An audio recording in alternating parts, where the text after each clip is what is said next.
Muy bien, como te dije, el título de nuestro estudio de hoy es Derribando Muros, porque en efecto lo que encontramos en este capítulo es la conquista de una de las ciudades más importantes de la Tierra Prometida. Y no porque sea una ciudad muy grande, pero era porque era la primera ciudad que conquistarían. Hemos llegado a un punto crucial, una de las inflexiones cruciales de la historia en el libro de Josué. Lo que están a punto de hacer, entrar o tratar de conquistar esta ciudad llamada Jericó. ¿Puedes decir conmigo Jericó? Jericó, esta es la ciudad que sería la primera ciudad dentro de la tierra prometida. Ahora acuérdate, lo que hemos visto hasta ahora es que el pueblo ha cruzado el río Jordán. Dios hizo un milagro parando las aguas del Jordán para que puedan cruzar en seco, y llegaron tomando 12 piedras de ahí del medio del Jordán y las llevaron a un lugar que bautizaron con el nombre de Gilgal. Y es ahí donde han estado por unos días, quizá un par de semanas, mientras que Dios ponía cuentas, ellos se ponían a cuentas más bien delante de Dios. Y sucedió, ahí celebraron la Pascua en Gilgal, ahí hicieron el rito de la circuncisión que veíamos la semana pasada. Toda esta generación que había nacido y crecido en el desierto no había sido circuncidada, y esta era la señal del pacto de Dios para con su pueblo. Entonces eso tenía que suceder, sus corazones, sus vidas, sus cuerpos debían estar completamente entregados a Dios si es que Él iba a llevarlos a esta tierra prometida. Entonces, esta consagración, este lugar de memoria, de recuerdo, donde estarían esas piedras, donde llegarían cada noche o cada mañana, despertarían y pasarían por ese lugar donde habían puesto las piedras y recordarían: Dios mío, tú abriste las aguas del Jordán para que estemos aquí. Qué increíble. Ahí es donde han estado. Pero ahora Gilgal no era una ciudad necesariamente, era un sitio que escogieron para hacer su campamento mientras que conquistaban el resto de las ciudades. La primera ciudad que conquistarían dentro del territorio que se conoce como la Tierra Prometida para Israel sería la ciudad de Jericó. Y es por eso que esta conquista sería sumamente importante, porque la victoria o la derrota que experimentarían en este lugar de hecho impactaría el resto. Esta era la primera y tenían que empezar con un buen pie, ¿no? Era la primera impresión, era la primera ciudad, era lo primero de la tierra prometida. Quiero que recuerdes eso, porque eso va a importar para luego entender por qué se hacen ciertas cosas en Jericó que no se hacen en otras ciudades. Entonces, vamos a leer. Dice el versículo 1, ahora Jericó estaba cerrada, bien cerrada. ¿Puedes decir conmigo? Bien cerrada, ¿no? ¿A causa de qué? De los hijos de Israel. Dice, nadie entraba ni salía, ¿no? Entonces, de hecho, el capítulo empieza con un gran problema, diciéndonos que la ciudad estaba cerrada. Ahora, ¿cómo es que estaba cerrada? Jericó era una ciudad que tenía un muro a su alrededor. De hecho, han habido hallazgos arqueológicos que nos dicen que no solamente había un muro, sino dos muros. Un muro de retención alrededor de la ciudad, en la parte más baja del terreno, y mientras subías, porque estaba como en un montículo, algo que se llama tel en hebreo, y es como donde civilizaciones tras civilizaciones han estado construyendo una encima de la otra y se ha hecho un montículo. Eso se llama tel en Israel, y hay muchos en la tierra de Israel. Entonces, en la parte de abajo había el muro de retención, y luego habían algunas casas dentro de este muro de retención mientras ascendías hacia el monte de la ciudad en Jericó. Y luego había un segundo muro alrededor de la ciudad en sí, de la ciudad propia de Jericó. O sea, habían dos muros, ¿no? Y ahora, dice que la ciudad estaba bien cerrada. Entonces, cuando dice cerrada, y no solamente cerrada, sino bien cerrada, lo que quiere decir ahí es que estaba bien cerrada. Y si te quedaba duda, dice, nadie entra ni sale, ¿no? Entonces, lo que estaba pasando es que los de Jericó, los jericanos, habían tomado medidas extra de seguridad, porque ellos estaban viendo que los hijos de Israel estaban a la vuelta de la esquina, o al otro lado del monte. Entonces, estaban allí y estaban listos para atacar. Entonces ellos tomaron medidas extra de seguridad. En esos tiempos las puertas se abrirían y se cerrarían a ciertas horas específicas. Habría como un toque de queda, porque en esos días no había policía, ni serenazgo, ni seguridad ciudadana, ni todo eso. Entonces, los muros eran lo que hacía en realidad la protección y protegía a la ciudad de ser vulnerable de los ataques de los mercenarios o enemigos o personas que traten de conquistar esta ciudad. Entonces, las puertas se cerraban y nadie entraba, no salía, era un toque de queda, a tal hora se abre, a tal hora se cierra, pero en este caso se cerraron por completo. Ahora, piensa conmigo por un momento. Una ciudad en la antigüedad dependía, como el día de hoy, de los recursos, de las cosas que puedan traer para sobrevivir, ¿no? O sea, estamos hablando de alimento, estamos hablando de grano, de trigo, estamos hablando de lana, estamos hablando de agua, que tenían que traer hacia la ciudad cada día, ¿no? Yo me acuerdo hace varios años, estábamos en Cajamarca cuando vivíamos allá con mi esposa y hubo todo ese tema de conga, no sé si te acuerdas, ¿no? Que las minas y el gobierno y la población y que no se quería que la mina suceda y sí, entonces hubo un gran problema en Cajamarca. Y tal fue así el problema que la gente de la comunidad salía a marchar y cerró la ciudad. Y literalmente, como dice ahí, nadie entraba ni salía. Tomaron las avenidas principales, tomaron las carreteras hacia el aeropuerto, hacia los terminales de bus terrestre, y nadie entraba, nadie salía, y estábamos ahí, era el final de un semestre del Instituto Bíblico, los alumnos de Estados Unidos tenían que ir a su casa, tenían vuelos que agarrar, y no sabíamos qué hacer. Nosotros estábamos, ¿qué hacemos? ¿Ahora cómo vamos? Y en verdad, no habían vuelos, no habían buses, la gasolina se estaba acabando, los recursos se estaban acabando, entrabas a las tiendas y cada día que pasaba habían menos y menos recursos y la gente, como sucedió hace poco en el tema del verano del año pasado, la gente agarra el agua y los bienes y los no perecibles y se los compra como si fueran a durarle 5.000 años, ¿no? Y una familia tiene 50 y otra familia tiene 1, ¿no? Entonces, eso estaba ocurriendo en Cajamarca, ¿no? Y es algo que por la gracia de Dios en realidad nos sacó, abrió camino, así como el agua del Jordán, ¿no? Nos abrió camino, ¿no? En realidad, el Señor hizo una cosa increíble a través de un contacto con la Embajada de Estados Unidos, cuando se enteraron que habían ciudadanos norteamericanos ahí en la ciudad, dijeron, no puede ser, tenemos que sacarlos, y gracias a Dios pudimos salir, llegamos al aeropuerto con nuestras maletas y la gente nos miraba así, ¿dónde se van? ¿No? Y los que querían salir también nos miraban y decían, ¿cómo te estás yendo? Dime, ¿no? Y entonces llegamos a Lima, gracias a Dios no pasó nada, pero fue una experiencia bastante complicada, un poco temerosa, no sabíamos qué iba a suceder. Ahora, lo relaciono con Jericó, las puertas se han cerrado, nadie entra, nadie sale, tienes que pensar que los recursos, esta era una medida desesperada.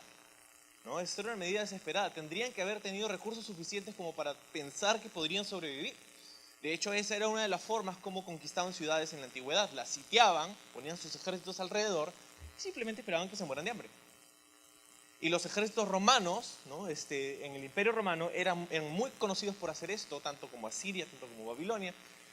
Ellos ponían alrededor de la ciudad sus ejércitos, esperaban 1, 2 semanas, un mes, 2 meses, hasta años esperaban en ciertas ocasiones, hasta que la gente simplemente no podía más y entraban y era como quitarle un dulce a un niño. Ahora creo que no han conocido a mi hija, pero era algo difícil, ¿no?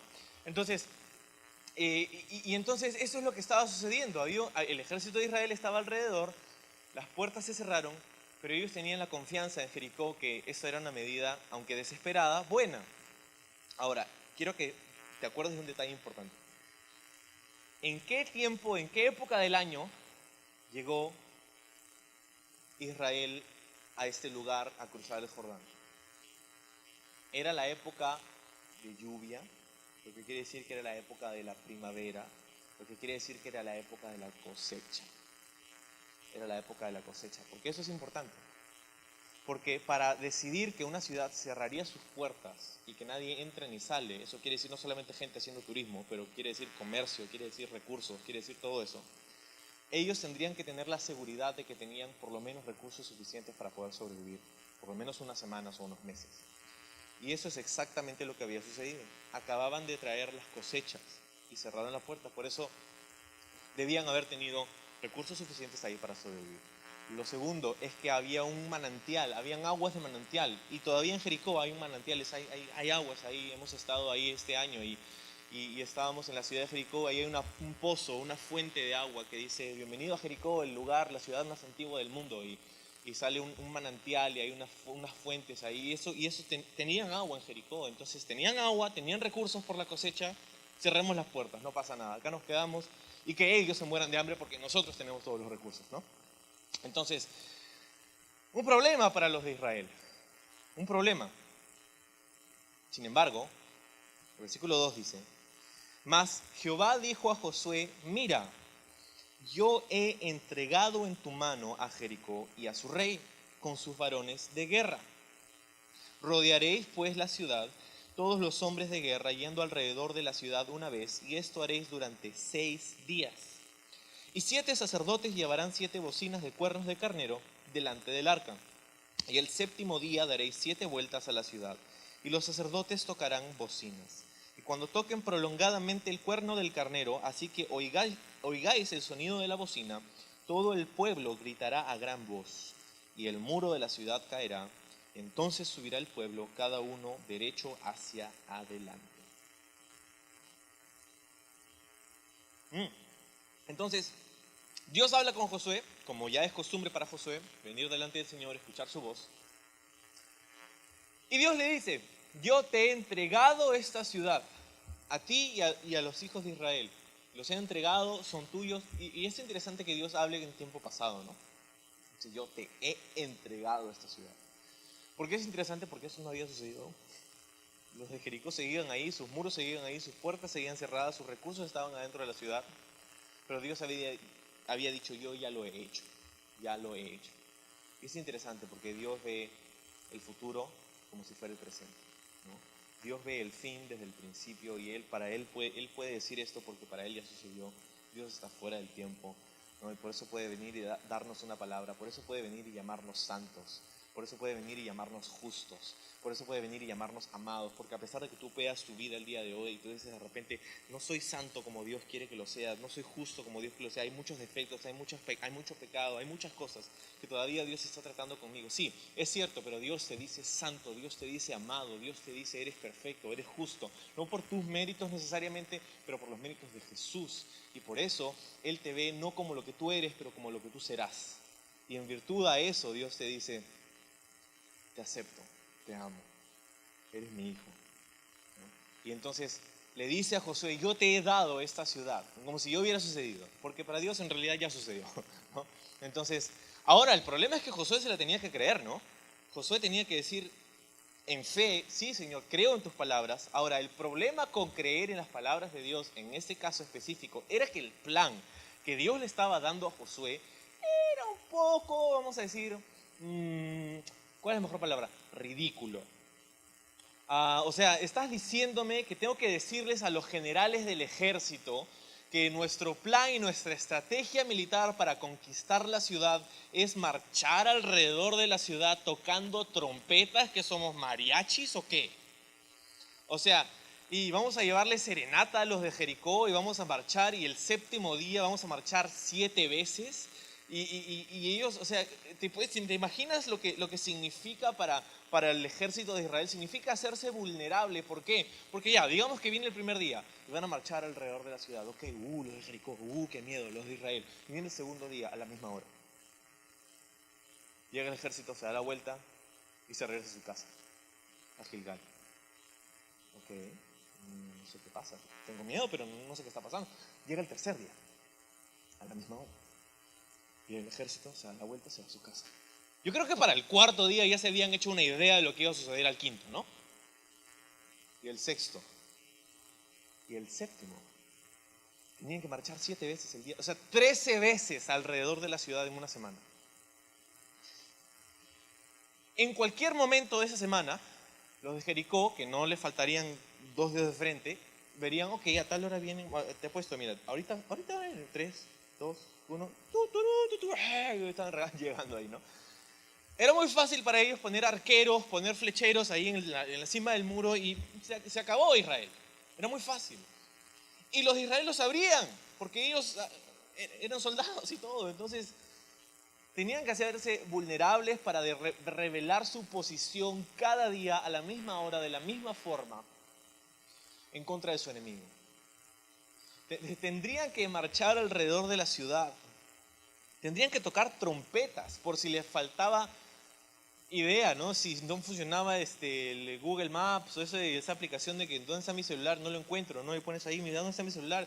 si le faltaba la aplicación, entonces tocaban trompetas para que sepan, acá estamos, ¿no? Entonces, es increíble, es un plan que no tiene ningún tipo de sentido como estrategia militar. Y Josué era el general del ejército.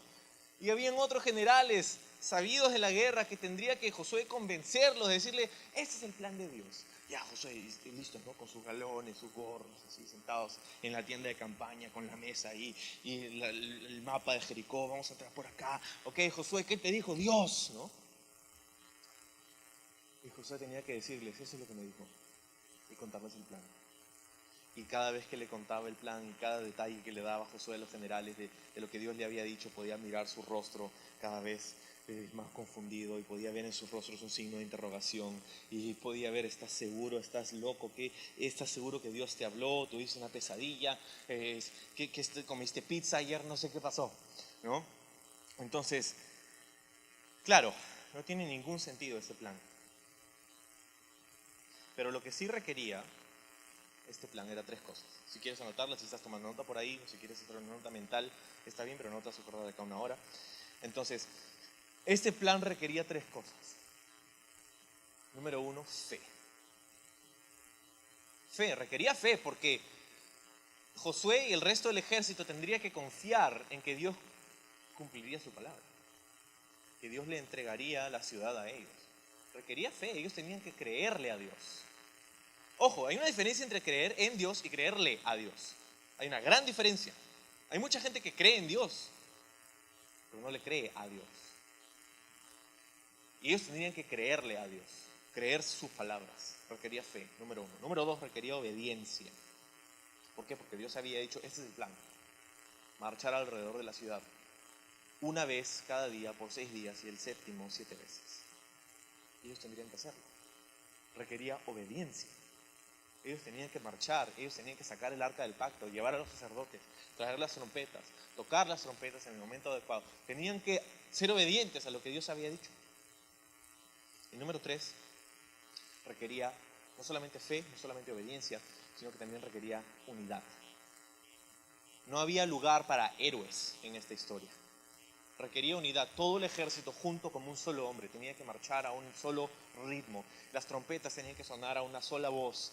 Todo tenía que suceder en sincronización. Todo tenía que ser en una forma que demostraría unidad. ¿Te puedes imaginar si en el momento inoportuno venía una persona y decía ya, y tocaba su trompeta cuando no era el tiempo de tocar la trompeta? O una persona que decía ya me aburrí de esto de marchar, vamos, ¿no? O sea, requería unidad. Todos tenían que tener fe en lo que Dios había dicho, tenían que obedecer lo que Dios había dicho y tenían que estar unidos en lo que Dios había dicho.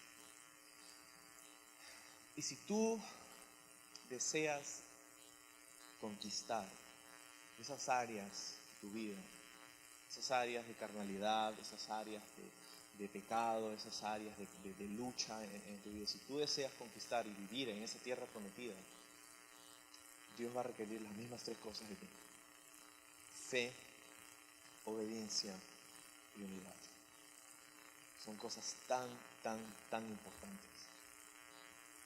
Y yo te sugiero que sin ninguna, siquiera una de esas 3, la cosa no funciona. Puedes tener fe, pero si no tienes obediencia, la Biblia dice que tu fe en realidad no sirve, ¿no? La fe va acompañada de las obras. Puedes ser muy obediente a lo que todo el mundo te dice, pero si no tienes fe en Dios, ¿de qué te sirve ser obediente para darte cuenta que al final de tu obediencia se encuentra la rebelión? ¿No? Puedes tener fe y puedes ser obediente, pero si no tienes unidad con el cuerpo de Cristo, con la iglesia, con el pueblo de Israel, con el pueblo de Dios.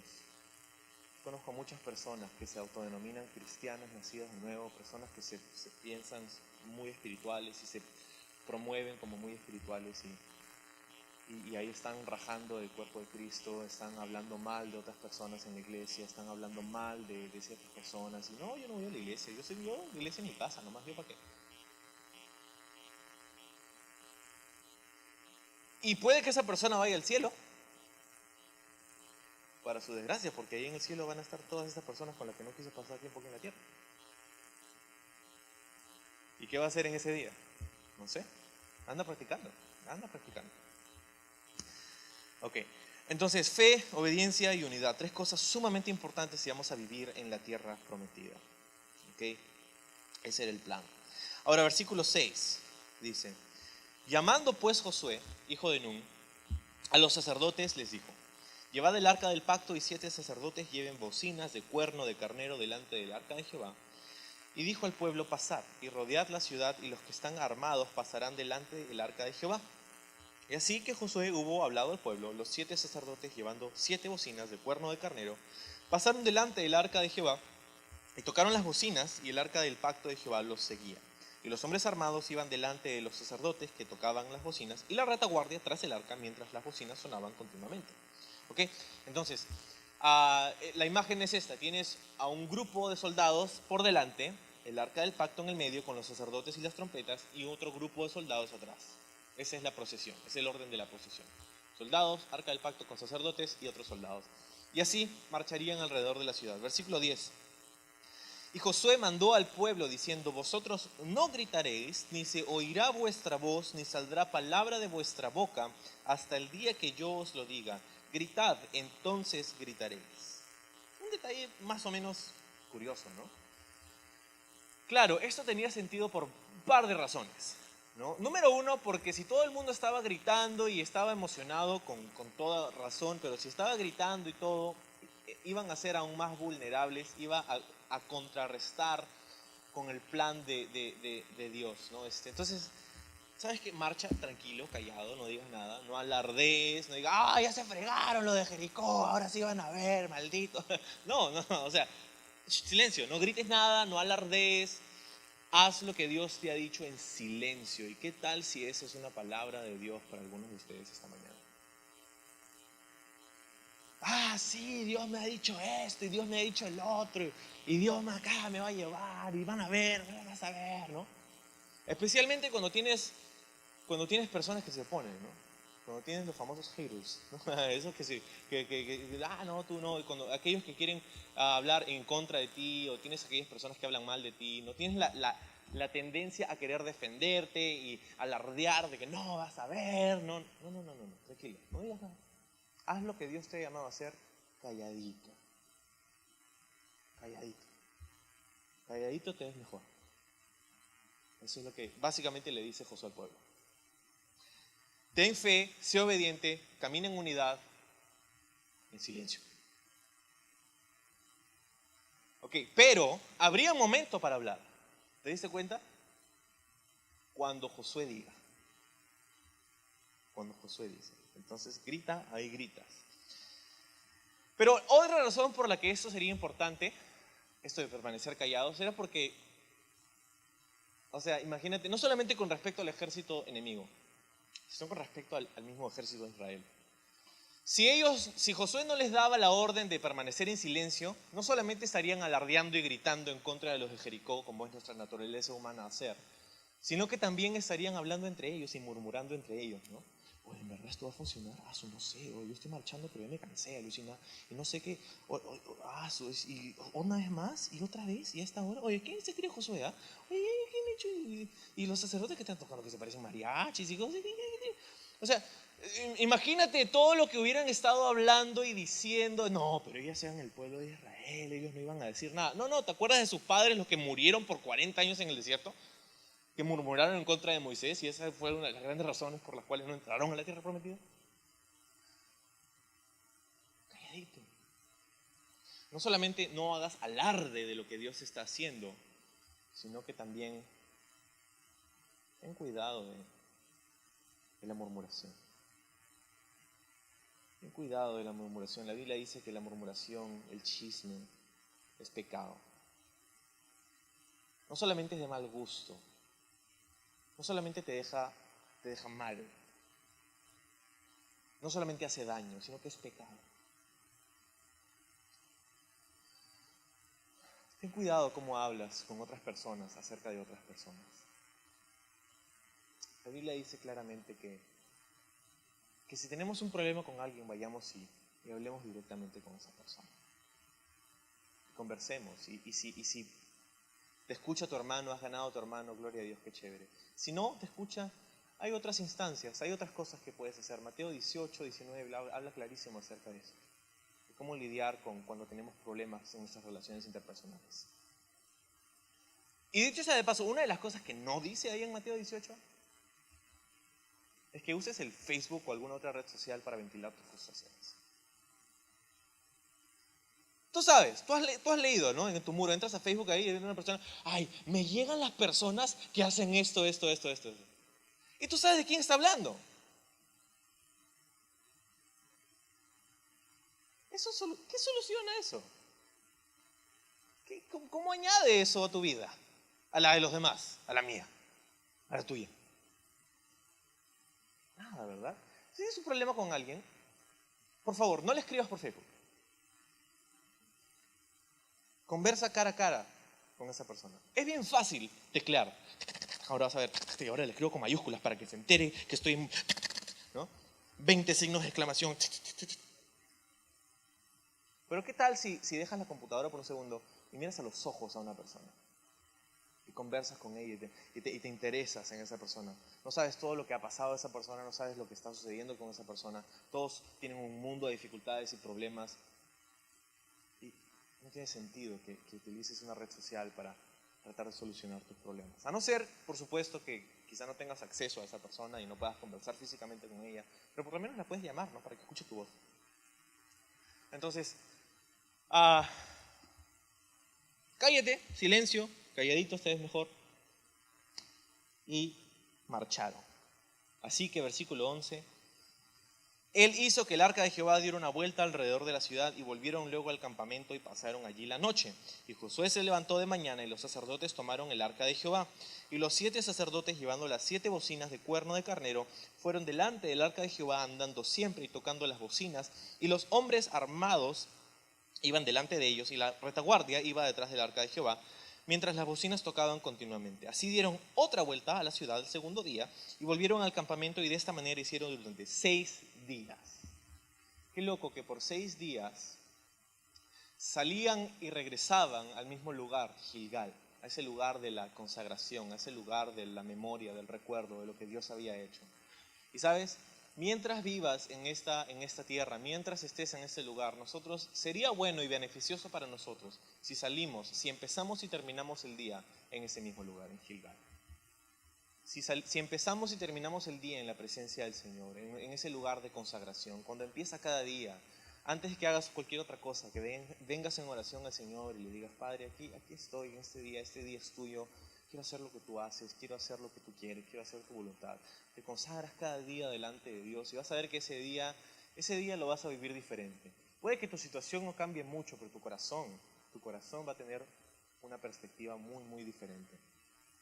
No solamente empezar, pero terminar también el día, en ese lugar de consagración, donde recuerdas, wow, Señor, ¿qué es lo que has hecho hoy? ¿Qué es lo que has hecho en estos días? Y venir y a través del día hacer la voluntad de Dios. Entonces, esa es la forma en cómo debemos empezar cada día, en el Señor, en su palabra, ¿no? Y vamos a experimentar verdaderamente un cambio en cómo enfrentamos el día, ¿no?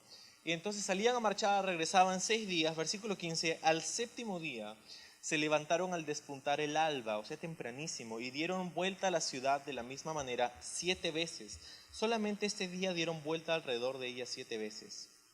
¿Okay? Entonces, no solamente eran 6 días que tenían que dar una vuelta al día, sino que ahora el séptimo, que era el día de reposo probablemente, tenían que dar 7 vueltas. 7 vueltas alrededor de la ciudad. Otra razón por la que este plan no tenía mucho sentido era porque estabas cansando a los soldados. O sea, si el plan era ya, vamos a hacer la guerra, vamos a pelear, Dios le dice, no, date un par de vueltas alrededor de la manzana y después hablamos. No, es como yo tengo un perrito, se llama Rocky. Mi perrito es uno de los mejores perros que he conocido en toda mi vida. Es súper tranquilo, es un pan de Dios, es increíble. Pero como todo perro necesita hacer ejercicio y, ¿no?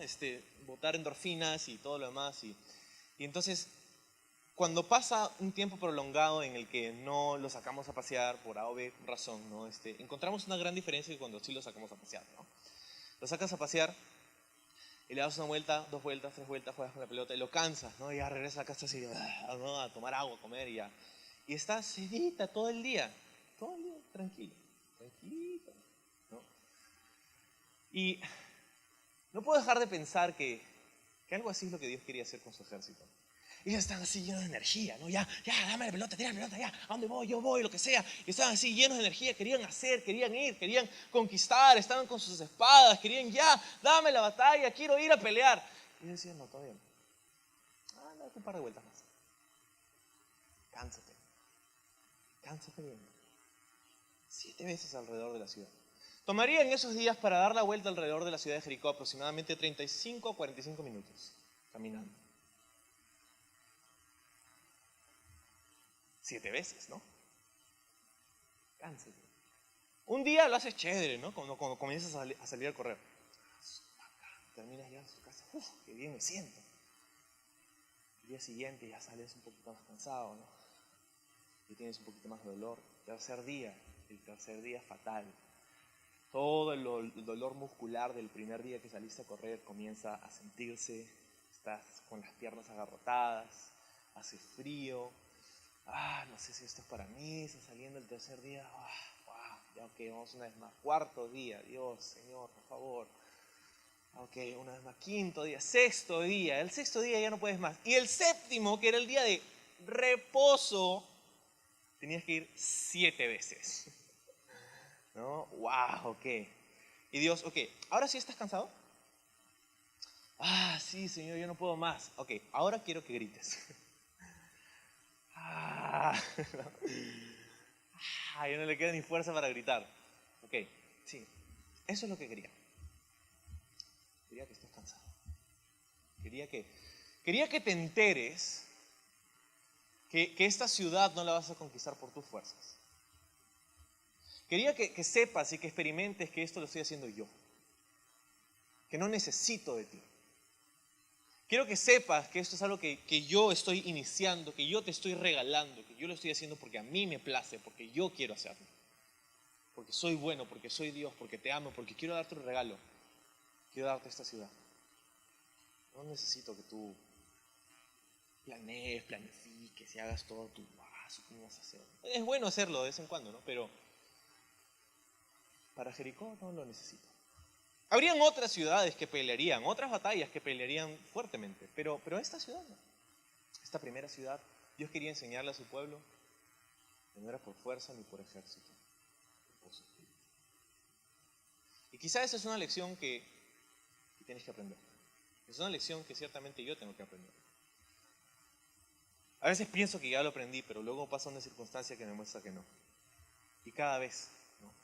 Cada vez somos confrontados con esta lección. Dios no desea ni necesita tus fuerzas, tus ideas, tus talentos.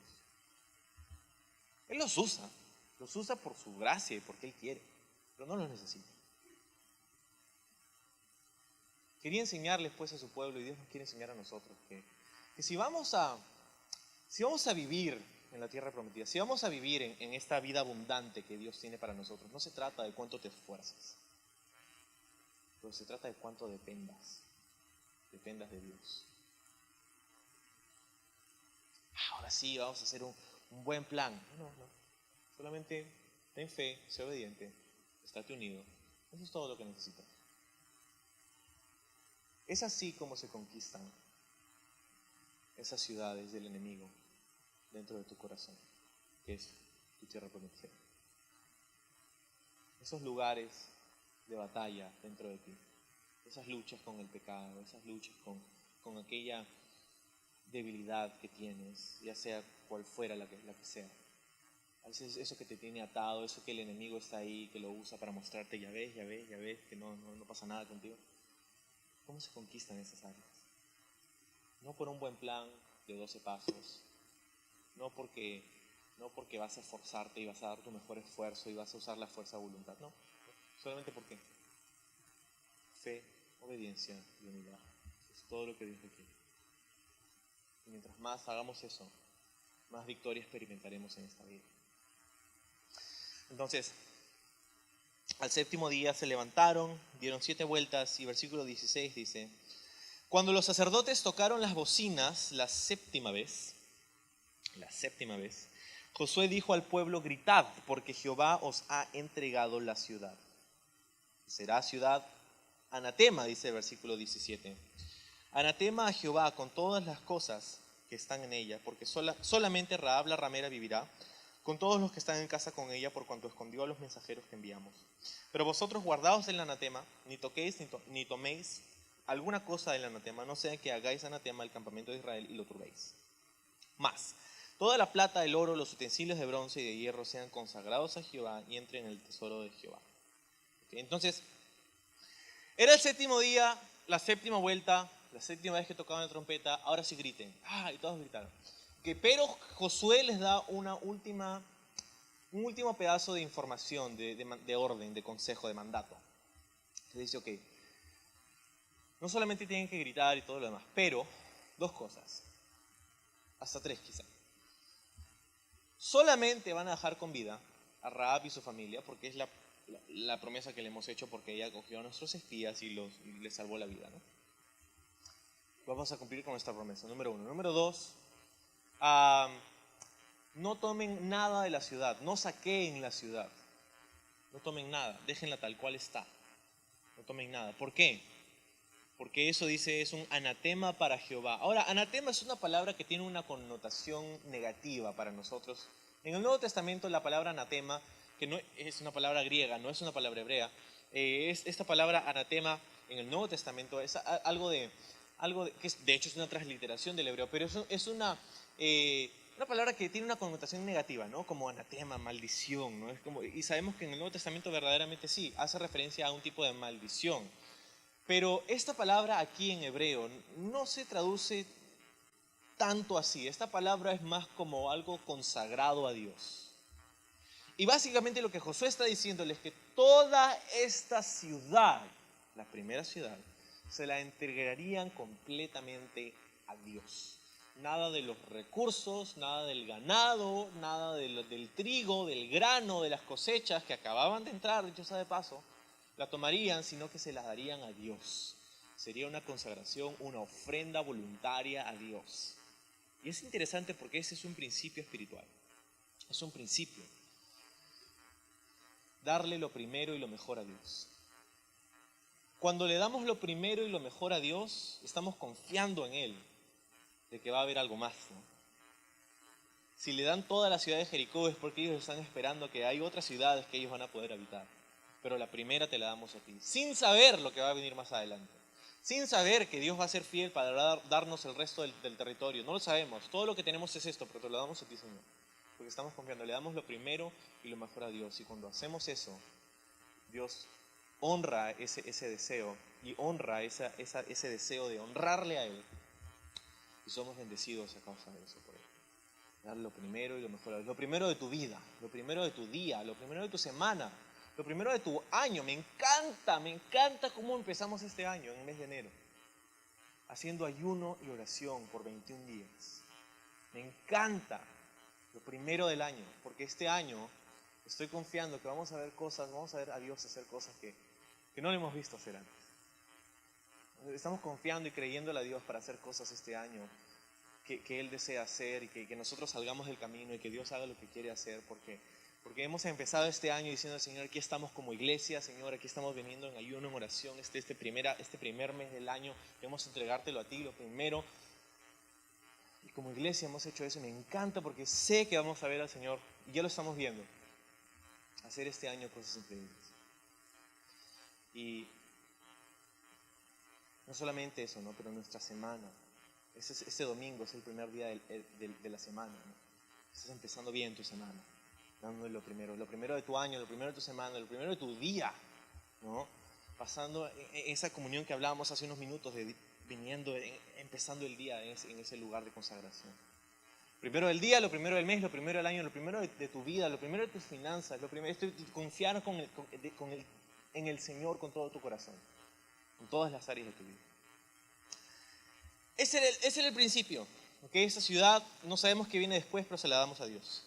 Y es más, dice el versículo 19 que hemos leído, toda la plata, el oro, los utensilios de bronce y de hierro sean consagrados a Jehová y entren en el tesoro de Jehová. Vamos a traer estos metales preciosos, pero no los vamos a tomar para nosotros. Vamos a dar para el Señor, para su casa.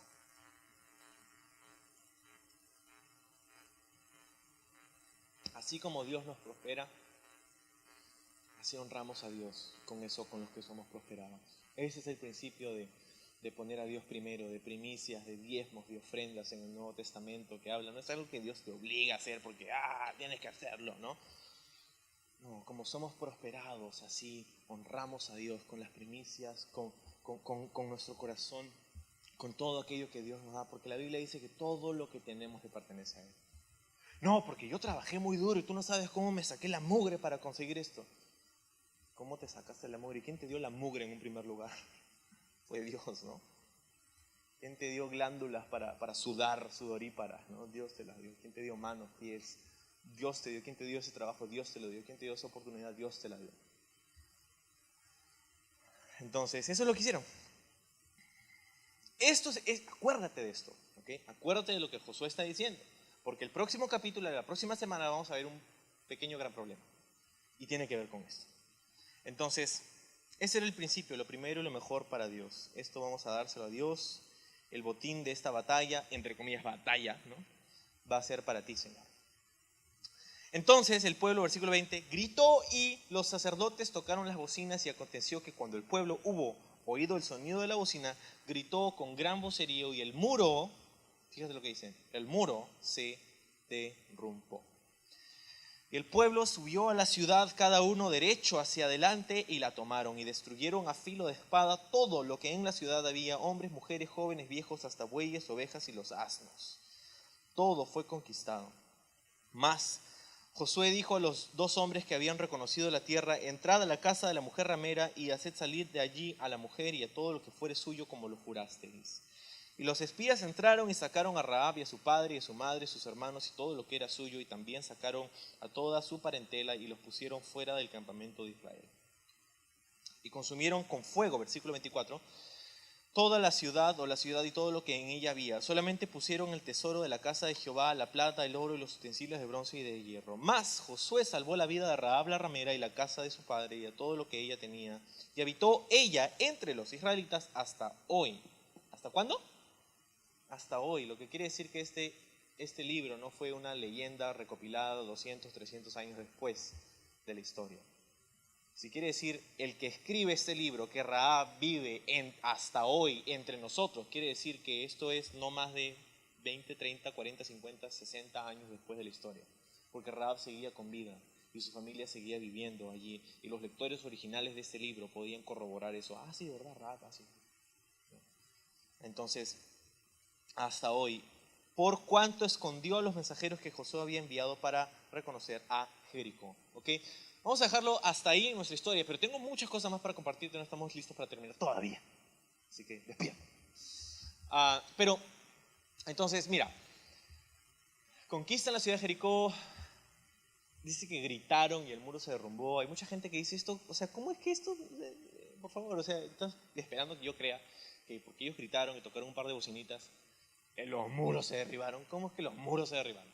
Ok, antes de hablar y decir cómo es que los muros se derribaron, tenemos que hacernos la pregunta si es que hay evidencias arqueológicas de esto. Si es que en verdad hay evidencia para soportar algo así. Y no hay problema con hacernos esa pregunta.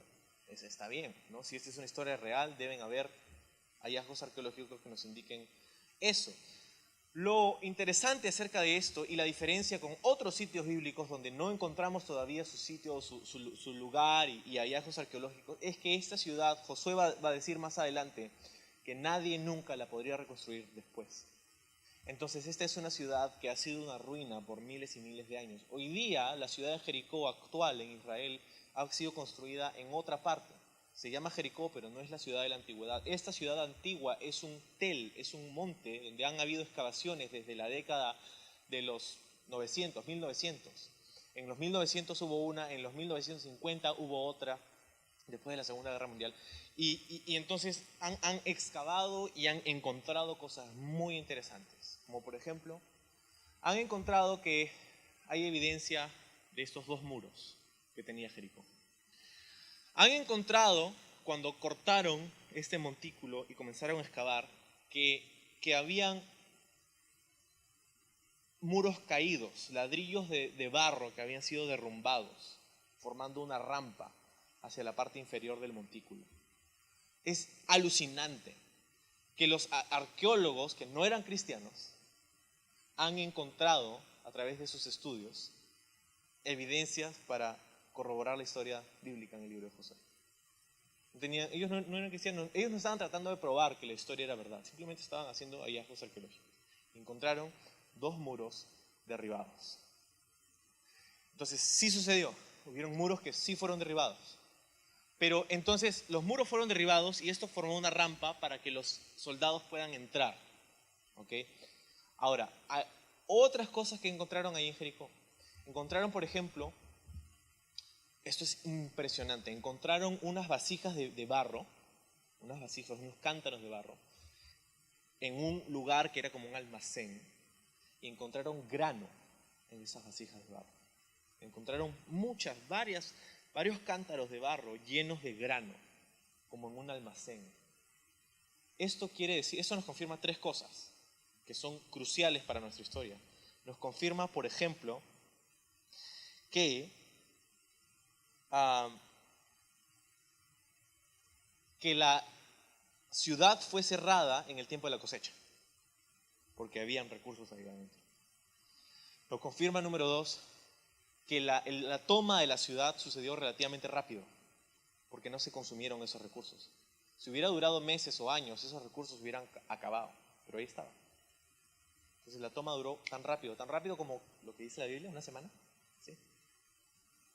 Acababan de cosechar, la toma de la ciudad fue rápida, encontraron esos recursos y luego encontraron también, con eso, la tercera cosa que nos confirma esos cántaros de trigo y de grano, es que, tal y como Josué lo había dicho, eso se lo entregaron a Dios. Porque si hubieran saqueado la ciudad, no hubieran encontrado esos granos, lo hubieran llevado para alimentar a sus ejércitos. Entonces imagínate lo que encontraron ahí, cómo confirman estas cosas. No solamente eso, encontraron también en la década del 50, en este lugar de excavación en Jericó, lugares que habían sido quemados, evidencia de un incendio en la ciudad de Jericó, que es exactamente lo que dice aquí en la historia. Es más, te voy a leer un párrafo, si es que lo puedo encontrar en mis apuntes, te voy a leer un párrafo de un reporte de la arqueóloga líder en la década del 50, su nombre era Kathleen Kenyon. Te leo lo siguiente, ella dice esto, ella no estaba tratando de probar la Biblia ni nada, dice: la destrucción fue completa, los muros y los pisos estaban ennegrecidos por el fuego y cada habitación estaba llena de ladrillos, madera y utensilios para el hogar. En la mayoría de las habitaciones los escombros habían sido fuertemente quemados, pero el colapso de los muros orientales parece haber sucedido antes de haber sido afectados por el fuego. Lo que está diciendo esta arqueóloga es que lo que ella encontró es que los muros cayeron primero y después hubo un incendio. Y es lo que acabamos de leer. Es así como sucedió. Entonces, ¿por qué te cuento esto? Porque eso me llena de como, qué chévere, porque es la palabra de Dios y es real, es verdad. No es una fábula, no es un mito, no es un cuento, es algo que sucedió de verdad. Nosotros estuvimos ahí, no estuvimos en ese lugar, pero estuvimos en la ciudad de Jericó, ¿no? Y es algo increíble, pues, es algo increíble. ¿Ok? Esto es lo que sucedió. Entonces, consumieron a fuego la ciudad, entregaron todo al Señor y los metales preciosos se los dieron a Dios. Sin embargo, salvaron a una mujer, se llamaba Rahab. Y la Biblia dice en Hebreos capítulo 11 que Rahab fue salva por su fe. Ahora, uno cuando lee este tipo de episodios, una de las cosas que es criticada la Biblia por decir, y Dios por soportar, es este tipo de ataques sobre una ciudad aparentemente inocente, ¿no?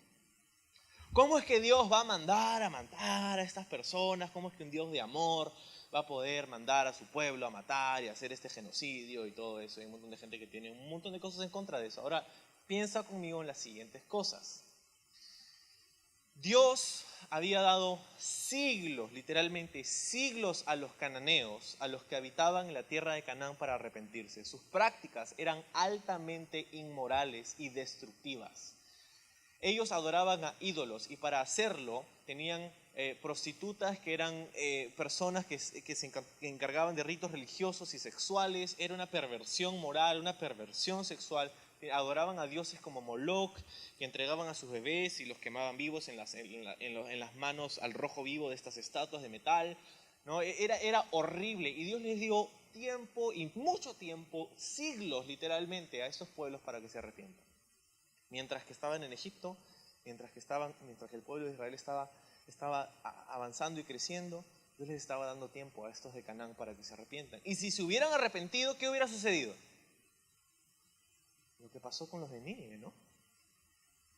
Dios estaba a punto de destruirlos a los de Nínive, que era la capital del imperio asirio, pero ellos escucharon el mensaje y se arrepintieron, y Dios no los destruyó. Evidencia de que Dios hubiera estado listo para perdonarlos si es que ellos se hubieran arrepentido es Rahab y su familia.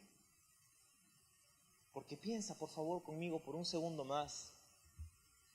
El hecho de que una mujer inmoral como Rahab, una prostituta, fue salva por gracia y por su fe, es evidencia de que cualquier persona en esa ciudad hubiera podido recibir la misma salvación, pero no lo quisieron.